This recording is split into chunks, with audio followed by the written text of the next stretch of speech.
This time, we are taking you to the literal mud of the terraced mountains in Jiangxiang, in China's Hunan province. It is 1970, and you are standing in a region that history remembers as a main battlefield of absolute poverty. The air is thick with the scent of damp earth and wood smoke. There are no paved roads here, no electricity, and for most girls born in these hills, there is no future beyond subsistence farming.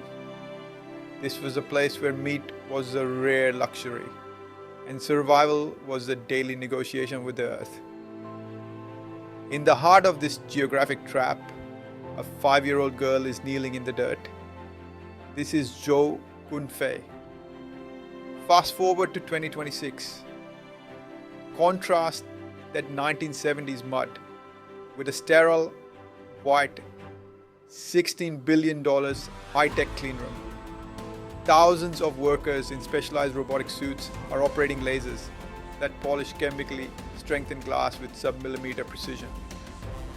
This is the heart of lens technology. Every time you swipe your smartphone, every time you touch the dashboard of your Tesla, you are touching her legacy. The girl who once scavenged for plastic waste is now the touchscreen queen of the world. She didn't just break the glass ceiling, she manufactured it, polished it, and sold it to every major tech giant on the planet. For Zhou Qunfei, the ceiling was not just a metaphor, it was physical. It was the missing finger on her father's hand, lost in an industrial explosion that also left him partially blind. It was a permanent reminder that in 1970s rural China, labor was a trap that could break your body before it ever fed your stomach. The global system had already written her off as a factory girl, a migrant worker destined to be a temporary cog in a massive machine. But Joe saw what the experts missed, that the glass screen is the window to the soul of the digital age, and an orphan with a grinding machine could build the most valuable window in history. Her childhood was defined by absolute scarcity. Her mother died when she was only 5 years old. Her father, a former soldier, was left disabled and blind. At an age when children should be playing, Joe's career began. She was rearing pigs, planting vegetables, and collecting scrap waste just to keep her father alive. She was the only one of her siblings to make it to secondary school, but at 15, the money ran out. She dropped out, packed a small bag, and joined the massive wave of migrant workers heading south to the special economic zone of Shenzhen. She arrived with zero connections and a starting wage of exactly $1 per day. Her first job was as a security guard on a construction site. Then she moved to a small factory making watch lenses. The conditions were grueling. She worked 18-hour shifts, moving from the assembly line to a makeshift bed under her workbench. After 3 months, she had seen enough. She wrote a letter of resignation, but she didn't just quit. She told her boss exactly how to fix the broken workflow in his shop. Impressed by her technical observations, he didn't fire her. He promoted her to manage the entire workshop. For years, she lived a double life. By day, she was a factory manager. By night, she was a student, teaching herself accounting, computer operations, and even getting a commercial driver's license. She was building a toolkit for a job that didn't even exist yet. In 1993, at the age of 22, the factory folded.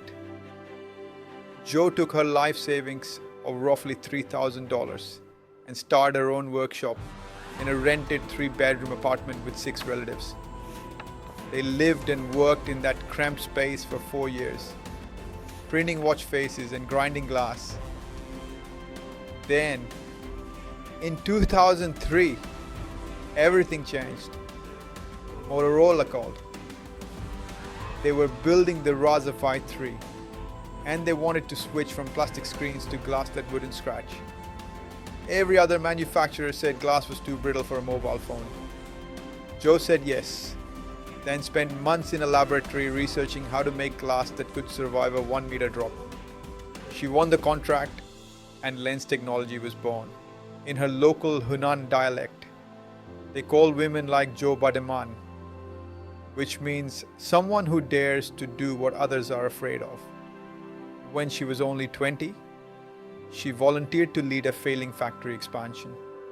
She told her boss, "If this fails, it is on me." She realized that authority is not given, it is seized through total accountability. By taking the risk no one else wanted, she earned the right to run the company's most profitable unit, even as a multi-billionaire. Zhou is known for pacing her factory floors for up to 18 hours a day. She will nudge a technician aside and operate the grinding machine herself to prove a point about precision.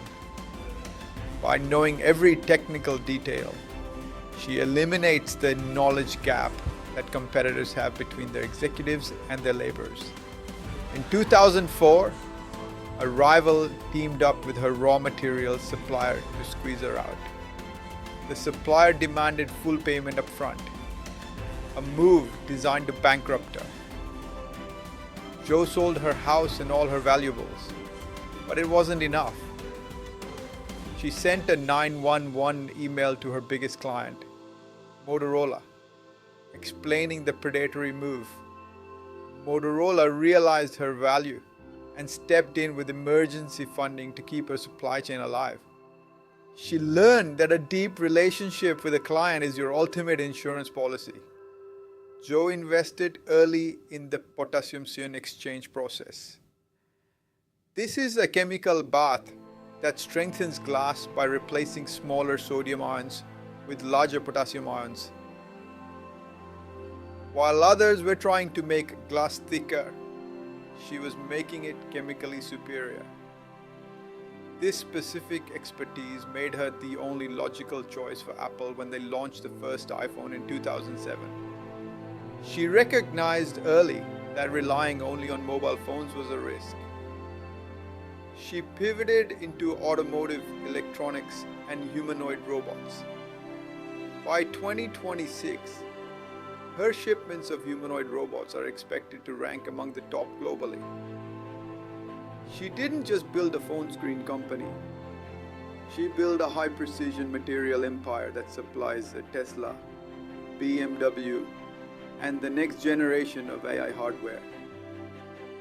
What makes Zhou Qunfei defensible? It is her supply chain sovereign status. She doesn't just make glass, she enhances the value of raw materials through proprietary processing. Her moat is a massive patent portfolio in flexible glass for foldable screens and 3D back covers. When you control the patterns on the folding screen of the future, you don't compete with the giants. You become the giant's oxygen. So what do we learn from the story of Zhou Qunfei? First, your refusal to concede defeat is a more valuable asset than your bank balance. Second, knowing the factory floor is better than having an MBA. If you understand the machine, you can optimize the empire. And third, quality is the only language that global giants understand.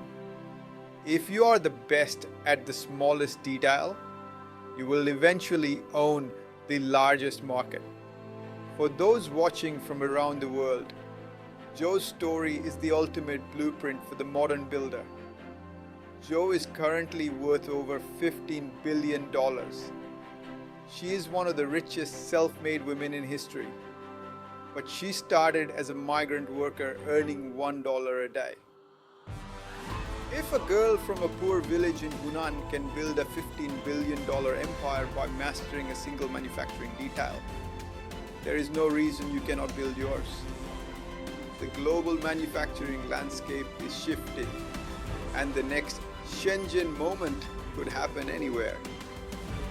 Are you ready to seize it?